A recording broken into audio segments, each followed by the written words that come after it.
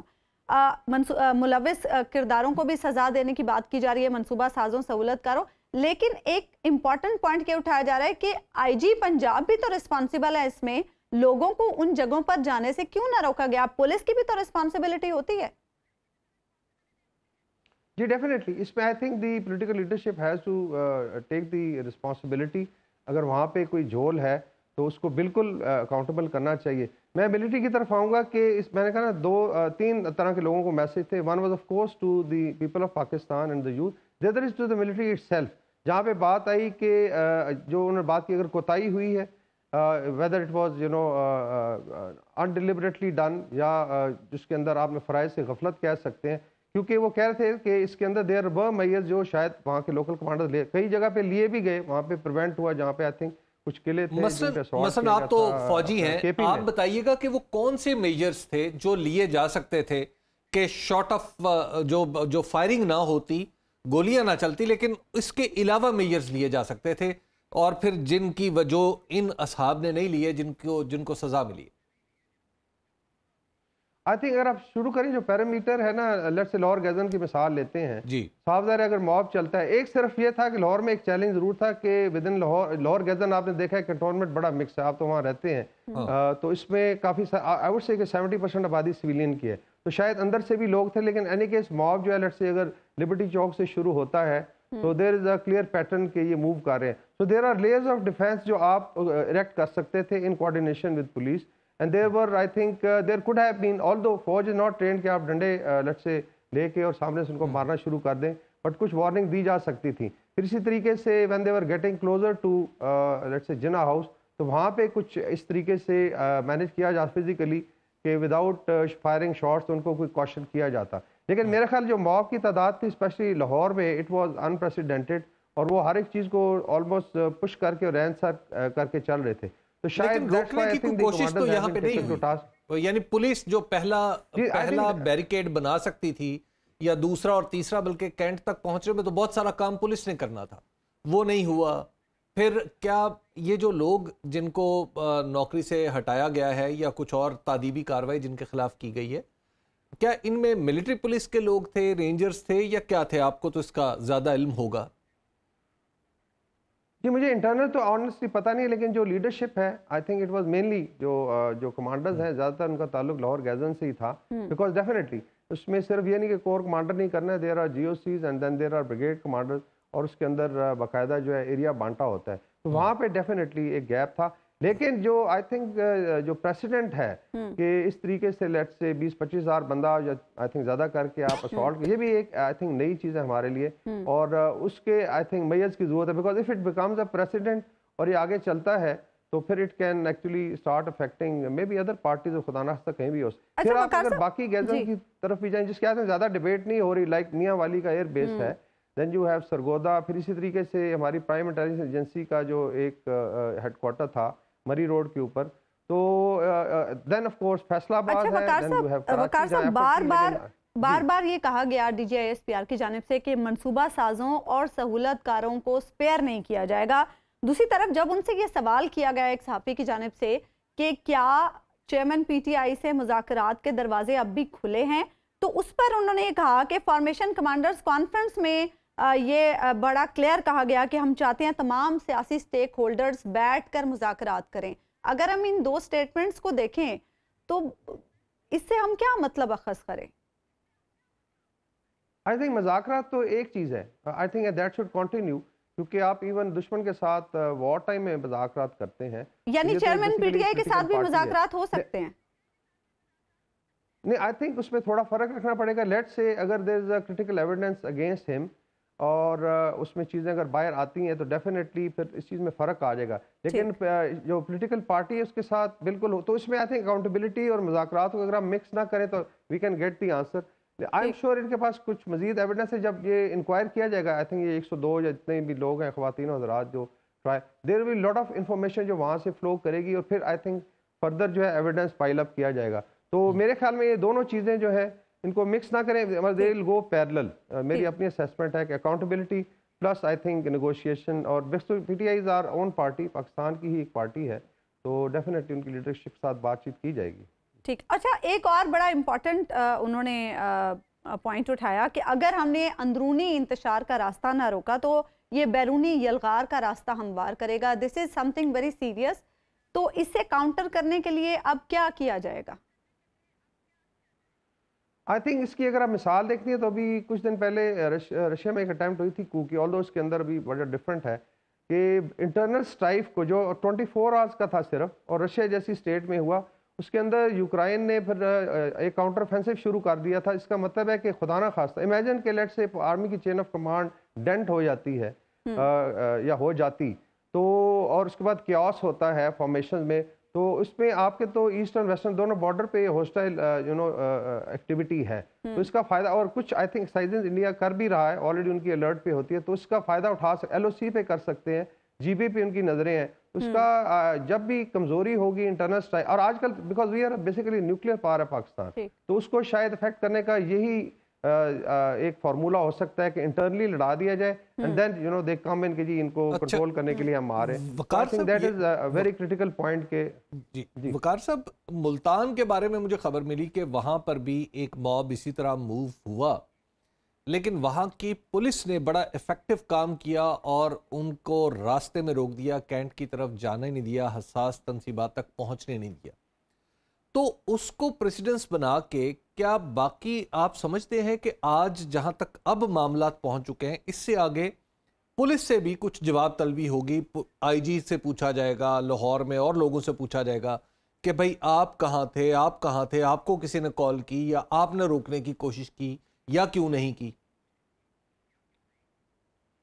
جی بالکل, اگر آپ ملتان کا دیں, اسی طریقے سے کے پی میں بتایا نا, دیر ور سرٹن فورس جہاں پہ مل کے ایل ای ایز نے, لا انفورسمنٹ نے, ایف سی نے اور آرمی نے مل کے کیا اور وہاں تک نہیں پہنچ سکے. I think this is a very pertinent question جو بالکل اٹھایا جانا چاہیے, اور اس میں پولیٹیکل لیڈرشپ بھی آ جاتی ہے کہ واٹ ور دے ڈوئنگ اور ان کی کتنی ذمہ داری بنتی ہے. آفٹر آل ایک لا انفورسمنٹ سب سے پہلے تو پولیس ہی ہے, اس کے بعد یو نو باقی ایجنسیاں آتی ہیں یا ملٹری کا رول آتا ہے اس میں. ٹھیک, بہت بہت شکریہ. بریگیڈیئر ریٹائرڈ وقار خان ہمارے ساتھ موجود تھے. اگلے موضوع کی جانب ناظرین ہم بڑھیں. فوجی عدالتوں میں عام شہریوں کے خلاف مقدمات چلانے کے حوالے سے دائر درخواستوں پر سماعت کرنے والا سپریم کورٹ کا بینچ ایک بار پھر ٹوٹ گیا. آج چیف جسٹس عمر عطا بندیال کی سربراہی میں 7 رکنی بینچ نے سماعت شروع کی تو اٹارنی جنرل منصور عثمان عوان نے کہا کہ حکومت کو بینچ میں شامل جج جسٹس منصور علی شاہ پر اعتراض ہے. اس پر چیف جسٹس نے کہا کہ حکومت نے پہلے بھی اس قسم کے اعتراضات اٹھائے ہیں.